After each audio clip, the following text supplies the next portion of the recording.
Well नमस्कार। हम सबको पता है कि शिक्षा का मूल उद्देश्य मनुष्य का अंतर्मुखी बहुमुखी सर्व प्रकार का उन्नति है। The only goal of education is all round development of every aspects of human personality. लेकिन ये तो टीचर को पता है, ये तो एडुकेशनिस्ट को पता है। आम लोगों में क्या है शिक्षा का गोल? अच्छा ठीक है, ये शिक्षा का गोल है, मान लेता हूँ। लेकिन भारतीय शिक्षा का लक्ष्य क्या है? उस लक्ष्य को पता करने के लिए हमें ये पता करना होगा कि भारतीय शिक्षा प्रणाली में प्रोडक्ट एंड प्रोडक्ट क्या होता है। एंड प्रोडक्ट क्या होता है? भारतीय शिक्षा प्रणाली को पढ़ते हुए मनुष्य बनता क्या है, क्या बनता है, वो हम सबका पता है। भारतीय शिक्षा प्रणाली नौकरशाही को जन्म देती है। Indian education system give rise to servants at the end. No matter how much you get qualified, you will serve under somebody. आप जितना ही पढ़ लिख लो, आप किसी न किसी के अंदर काम करोगे। You will become a salaried servant, maybe a bit dignified servant, but at the end you are a servant, either of the government or some private boss. You are a servant at the end. तो ये नौकर पैदा करने वाला शिक्षा प्रणाली फिर ये बात करता है, it talks about all round development. What an irony. और रियलिटी में देखें तो कुछ और ही नज़र आता है। बचपन से माता पिता और हम सबको, आप लोगों को भी कहते हुए सुने होंगे कि आप लोगों को किसी न किसी ने कभी ना कभी बोला होगा कि बच्चा ठीक से पढ़ाई लिखाई करो, ठीक से पढ़ाई लिखाई करो, बड़ा नौकरी करो, खूब सारा पैसा कमाओ। आप जानते हो, बड़ा नौकरी यानी कि बड़ा नौकर बोलने को बनने को कह रहा है, उसके लिए पढ़ाई लिखाई करिए नौकर बनने के लिए। और नौकर बन के नौकरी करके, मैं भी एक नौकर हूँ, हाँ नौकर बन के हंसी आता है मुझे कि ढेर सारा पैसा कमाए। आपको पता है कि सैलरीड पर्सन, चाहे छोटे हो या बड़े हो, उसका एक अपर लिमिट होता है, उसके आगे नहीं कर सकता। 60 साल तक वो पीस जाता है, उसके बाद वो बेकार हो जाता है, रिटायर्ड हो जाता है। उसके बाद उसका ज़िंदगी नरक। तो मैं कह रहा था कि बचपन से कहा जाता है कि ठीक से पढ़ाई करो, ठीक से पैसा कमाओ, लेकिन उनको ये नहीं पता है कि ठीक से पैसा कमाने के लिए किसी का अंदर में नौकरी करके, या किसी का सरकार की हो, किसी का मतलब नौकर से बड़ा अफसर बन गया, फिर भी नौकरी तो है ना, नौकर करके कितना कमा लेगा? बहुत सारा कमा लिया, सैलरी पे डिपेंड रहेगा, सैलरी पे डिपेंड रहेगा, वेतन पे डिपेंड रहेगा, तो कितना कमाएगा, क्या कर लेगा? उससे अपनी जिम्मेदारी को निभाएगा, माता पिता की जिम्मेदारी को निभाएगा आदमी, अपना बीवी बच्चों की जिम्मेदारी को निभाएगा, या सास ससुर की ओर देखेगा? किधर देखेगा बेचारा? उसके अपने भी सपने होते हैं, चिंताएं होते हैं। अंततः वो शॉर्टकट रास्ता ढूंढता है, करप्ट बन जाता है, करप्शन बन जाता है। मैं करप्शन के बढ़ा के लिए नहीं कर रहा हूँ, मेरा ये कतई उद्देश्य नहीं है कि कोई इसका फ़ायदा उठा के करप्शन करे, लेकिन मैं एक पहलू दर्शाता हूँ। क्योंकि हमारे शिक्षा प्रणाली में एक ऐसी सिस्टम है जहाँ पे आपको केवल नौकर पैदा किया जाता है। यदि आप नहीं बिजनेस सिखाया जाता है कॉमर्स में, ठीक है, कॉमर्स में बिजनेस करके आप किसी न किसी कंपनी के अंदर CEO बनोगे, अपना कंपनी खोलने वाले बहुत कम है, कर्मचारी ज़्यादा बनते हैं। ऐसा क्यों? चलिए, कोई आर्ट्स लेके पढ़ लिया, लिटरेचर पढ़ लिया, बेचारा बेकार हो गया। साइंस लेके पढ़ लिया, कहीं ना कहीं जॉब लग गया, वो कुछ कर लिया। आर्ट्स लेके पढ़ लिया तो सबके सब मैक्सिमम बेकार ही तो हो जाते हैं। ये नौकर बनने का जो जो टेक्निक सिखाया जाता है, जो इन प्रोडक्ट होता है, इससे भारी समस्या होती है। अनेकों प्रकार के समस्या, एक गिनाओ हो तो गिनाओ। मैं आपसे ये कहना चाहता हूँ, क्या हमें शिक्षा प्रणाली को बदलनी चाहिए, या माता पिता हम अभिभावक को ये सोचना चाहिए कि हम उसे क्या कर रहे हैं। एक तरफ हम उसे कह रहे हैं कि ठीक से पढ़ो, दूसरी तरफ फिर उनको कह रहे हैं कि अच्छा नौकरी करो, यानी कि अच्छा से ट्रेनिंग लो, अच्छा नौकर बनो और फिर ढेर सारा पैसा। वो तो संभव नहीं है ना। मुझे कोई पॉलिटिकल नेता का ये याद आता है कि आलू डालो सोना निकालो। बुरा मत माने, मैं किसी को मजाक नहीं कर रहा हूँ। ये आलू डालेगा तो आलू निकलेगा। मेरा कहने का आशय यह है कि हम उसको पढ़ा है नौकर बनने के लिए, आशा कर रहा है कि वो मतलब बहुत ज़्यादा पैसा कमाए, यानी कि आलू डाल के सोना निकालने का आशा कर रहे हैं। ऐसे नहीं होता है। अब नौकर के लिए पढ़ाओगे तो बड़ा नौकर बनेगा। ढेर सारा पैसा कमाना मुश्किल है सही तरीके से, इस तरह से तो गलत तरीका अपनाएगा। कमी कहाँ रह गई? कमी हमारी देख रेख में कमी है। हमारे समाज को इस बारे में चिंतन करना चाहिए, और हम पेरेंट्स को और जो वर्तमान स्टूडेंट हैं उनको बहुत सोचनी चाहिए कि कहाँ कमी है, कहाँ चूक रहे हैं। सीधी सी बात यह है कि आपको कहीं ना कहीं आपको अब ऐसा लगेगा कि आप कुछ नहीं जानते हो, क्योंकि आपको पैसा कमाने का जो नज़रिया है, पैसा कमाने का जो तरीका है, वो कभी नहीं सिखाया जाता। You are not taught even ABCD of financial growth, about finance or finance management, nothing। हमें अर्थ के ये फाइनेंस का कुछ नहीं सिखाया जाता। चाहे हम PhD कर ले, लेकिन हम ABCD नहीं जानते फाइनेंस का। हमें फाइनेंशियल नॉलेज नहीं दिया जाता, फाइनेंस मैनेजमेंट नहीं दिया जाता। हमें कहीं और से यानी कि सेविंग का आदत तक नहीं सिखाया जाता। हम ना सेविंग करना जानते हैं, ना कुछ हम फाइनेंस को मैनेज नहीं करना जानते। We don't understand money at all.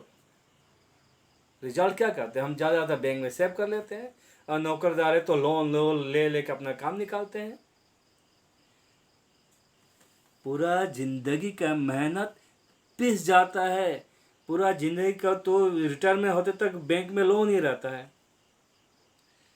क्योंकि उन्हें फाइनेंशियल मैनेजमेंट का नॉलेज नहीं होता है। हमें फाइनेंस का नॉलेज नहीं दिया जाता है। We are zero in finance. हमें फाइनेंशियल मैनेजमेंट के नॉलेज तो दिया ही नहीं जाता है, साथ में हमें फाइनेंस कैसे ग्रो कर इसके भी सिखाया नहीं जाता, और हमें कुछ आदतें भी नहीं डाला जाते स्कूल लेवल से। रिजल्ट क्या होता है? रिजल्ट ये होता है कि फाइनेंशियल नॉलेज नहीं होने के कारण हम कुछ नहीं समझते। अपने पैसा जो थोड़ा बहुत मिलता है उसका अपव्यवहार कर जाते हैं, मिसमैनेज कर जाते हैं, तबाह हो जाते हैं। रिटायरमेंट हुआ, पैसा खत्म, कोई दो इधर उधर कर जमा लिया, बात अलग, करप्शन किया, बात अलग।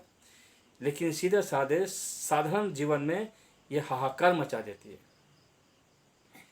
ये छोटी सी बात है, इसको मैं तोड़ने के लिए ये कहना चाहता हूँ कि हमारे प्राचीन भारत में क्या होता था।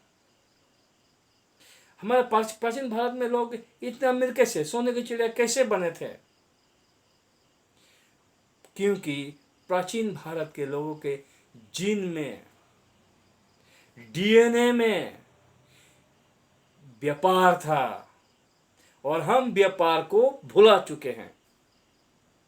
चलिए मैं आपको एक वाक्य बताता हूँ। प्राचीन भारत में जो अर्थ को मैनेजमेंट करने का हर परिवार में एक सिस्टम था, चाहे किसी भी तबके का हो, हर परिवार में एक सिस्टम था। पहला क्या, जितने आय आएंगे, जितने इनकम आएंगे, उसका ज़्यादा परसेंटेज घर को मैनेजमेंट के लिए रखा जाता है। एक भाग मैनेजमेंट के लिए, पहला भाग घर का हाउस होल्ड मैनेजमेंट के लिए रखा जाता है। दूसरा बात, इमरजेंसी, कोई साथी आया, कोई रिलेटिव आया, कोई गरीब है, उसका सहायता के लिए रखा जाता, कोई मेडिकल के लिए रखा जाता। एक भाग घर का खर्चा, दूसरा भाग अपना कुटुंब या कोई किसी को सहायता के लिए, तीसरा भाग दान के लिए, मंदिर में या कहीं भी दान के लिए, चौथा भाग अहम भाग होता है जो व्यापार में लगाने के लिए रखा जाता। हर एक घर का इनकम का एक भाग व्यापार के लिए रखा जाता, लगाया जाता व्यापार से। मनी बेगेट्स मनी, यानी कि पैसा से पैसा कमाना तब से था। अब ये क्या हो गया कि अब हमारे ये जीन से ये चला गया। हम कोई भी भारतीय व्यवसाय के बारे में, व्यापार के बारे में कुछ नहीं जानते। कम से कम हम तो बैंक अकाउंट तक खोलना भूल चुके हैं। अभी सरकार की कोशिश से बैंक अकाउंट खोल रहे हैं। व्यापार को हम त्याग दिया। हम सोचने लगे व्यापार हमारी बस की बात नहीं है, व्यापार तो बस वैश्य ही करेंगे, व्यापार अग्रवाल करेंगे, व्यापार कोई गुजराती करेंगे। ऐसा नहीं है। प्राचीन भारत में हर एक लोग व्यापार करते थे। हर एक घर का एक हिस्सा पैसा व्यापार में लगता था, पैसा का बढ़ोतरी के लिए। ये शाश्वत वैदिक धर्म था। कहाँ खो गया भैया, कहाँ खो गया? ये एक प्राचीन ये हमारे धरोहर था, जिसे खोने का आज हमारी ये दुर्दशा है। चाहे हम कुछ भी कह ले, चाहे जितने बड़ा डिग्री कह ले, हमें तो बेसिक आदत ही नहीं रहा। सेविंग का बेसिक आदत ही नहीं रहा। हमारे फाइनेंस का, व्यापार का। व्यापार बोले तो हम दूर हट जाते हैं। अरे व्यापार में फुल टाइम व्यापार नहीं है। फाइनेंशियल नॉलेज होता है कि पैसा से पैसा कमाने का एक तरीका होता है। फाइनेंशियल नॉलेज होता है कि कैसे मैनेज किया जाए तो घर चले, दो पैसा हाथ में बचे। आप विश्वास नहीं करोगे, मैं अपने जीवन का बात बताता हूँ। उस समय मैं एक प्राइवेट स्कूल में पढ़ा था। आज से तकरीबन धर लीजिए 2005 से इधर से पकड़ लीजिए 15-20 तकरीबन 18 साल पहले मैं एक प्राइवेट 18-20 साल पहले प्राइवेट स्कूल में पढ़ा था। मेरा सैलरी हुआ करती थी अब पहले 1750 रुपये, उससे 2100 रुपया। इतने कम पैसा में मैं 2-4 ट्यूशन वगैरह करता था। मैं इस तरह से मैनेज किया था कि मेरे साथ साइकिल नहीं ले पा रहा था। मैं उस मैनेजमेंट से एक सेकेंड हो से 15,000 दे के एक RX 100 यामाहा मोटरसाइकिल खरीद चुका था। ये एक तरीका होता है, पैसा को मैनेज करके उसके चलाने का एक सिस्टम होता है। उसको समझनी बहुत ज़रूरी है। और फाइनेंशियल नॉलेज ABCD, पैसा किस तरह से उपयोग किया जाए तो व्यापार में लाभ हो, नुकसान हो तो नुकसान कम करके लाभ होने का, ये एक तरीका होता है जो हमारे खानदानी हर परिवार में हुआ करता था। आज ये ख़त्म हो चुका है। आज इसके कारण हम और हमारा जो एजुकेशन सिस्टम है वो हमेशा हमें एक ही ओर धकेल रहा है कि नौकरी करो, नौकरी करो। कितना नौकरी करोगे? पैसा कमाना है तो व्यापार करो। पैसा कमाना है, नौकरी सही है, नौकरी कीजिए।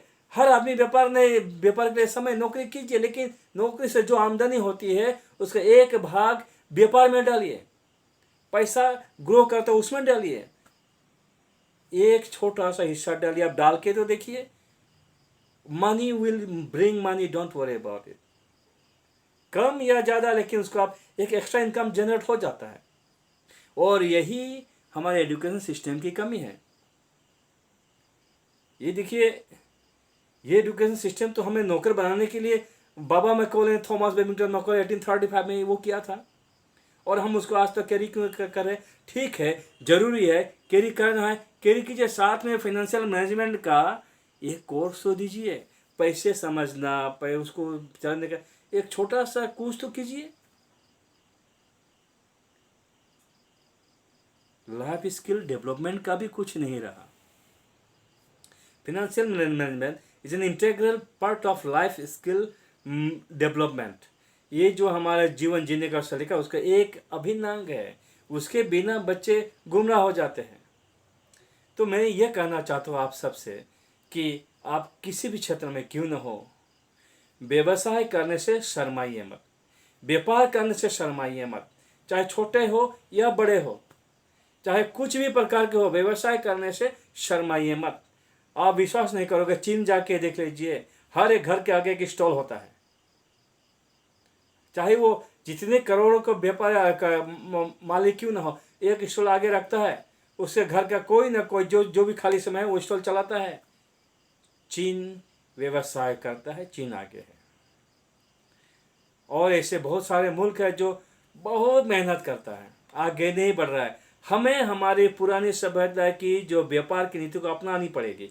हमें अपने जीवन में ये चीज़ अपनानी पड़ेगी कि किसी भी प्रकार से अपने आमदनी का एक हिस्सा व्यापार में लगाए, चाहे वो किस तरह से आप कमाएं। चाहे आप पंडिताई करके कमाइए, चाहे वो आप नौकरी करके कमाइए, लेकिन एक हिस्सा फाइनेंशियल मैनेजमेंट का लेसन लीजिए, एक हिस्सा व्यापार में लगाइए। मनी बेगेट्स मनी को अपनाइए, देखिए आपकी समस्या हल होगी।